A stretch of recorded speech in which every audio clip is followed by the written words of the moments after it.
Hi, good evening everybody. సమాజ శ్రేయస్సు కోసం ఈరోజు మనం చేసే మంచి పనులు కానివ్వండి, మనం మాట్లాడే మంచి మాటలు కానివ్వండి, వీటి వల్ల తప్పనిసరిగా ఈ సమాజంలో ఎంతో కొంత మార్పు వస్తుంది. తప్పనిసరిగా వస్తుంది. ఎలా అంటే, ఒక విత్తనాన్ని ఈ భూమి మీద మనం కావాలని వేసినా, లేక అనుకోకుండా వేసినా, దేవుని ఆశీర్వాదంతో ఎలా అయితే మొలకెత్తి ఒక వృక్షంలో మారి మనకు ఫలాలను ఇస్తుందో, అదేవిధంగా ఈ సమాజంలో ఈ సమాజ శ్రేయస్సు కోసం ఈరోజు మనం మంచి పనులు కానివ్వండి, మనం మాట్లాడే మంచి మాటలు కానివ్వండి, వీటి వల్ల కూడా ఎంతో కొంత మార్పు వస్తుంది. 100% అయితే ఈ సమాజంలో మనం మార్పు తీసుకురాలేము, అది అందరికీ తెలిసిన విషయమే. బట్ 0.1% అయినా లేదా 0.001% అయినా తప్పనిసరిగా ఈ సమాజంలో మార్పు వస్తుంది.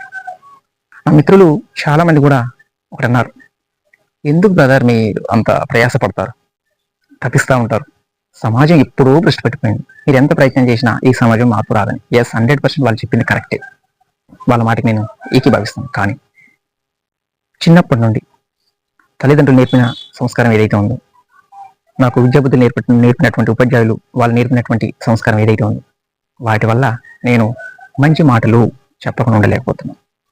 నా మనసు అప్పుడప్పుడు చెప్తూ ఉంటుంది, ఎందుకురా సమాజం ఇప్పుడు ప్రశ్నపెట్టమైంది, నీ మాట ఎవరు వింటారు అని. ఎస్, కానీ నా మనస్సాక్షి ఒప్పుకోదు. ప్రయత్నం చేద్దాం. మార్పు అనేది దేవుని చిత్తం. ప్రయత్నం మన చేతుల్లో ఉంది కదా, ఊపిరి ఉన్నంత వరకు ప్రయత్నం చేయాలి. ఒక మంచిని మన జీవితంలో అన్వయించుకుంటే ఎవరు బాగుపడతారు? మనమే కదా బాగుపడేది. మనం బాగుపడితే మన కుటుంబం బాగుంటుంది, మన కుటుంబం బాగుంటే దేశం బాగుంటుంది, ఈ సమాజం బాగుంటుంది. అదే కదా మన ప్రయత్నం. ఎవరికి ఏది చేయాల్సిన అవసరం లేదండి. మంచిగా బ్రతుకుతాం, మంచిగా బ్రతుకుతాం, మంచిని పంచుతాం. అది మన లక్ష్యం. Thank you.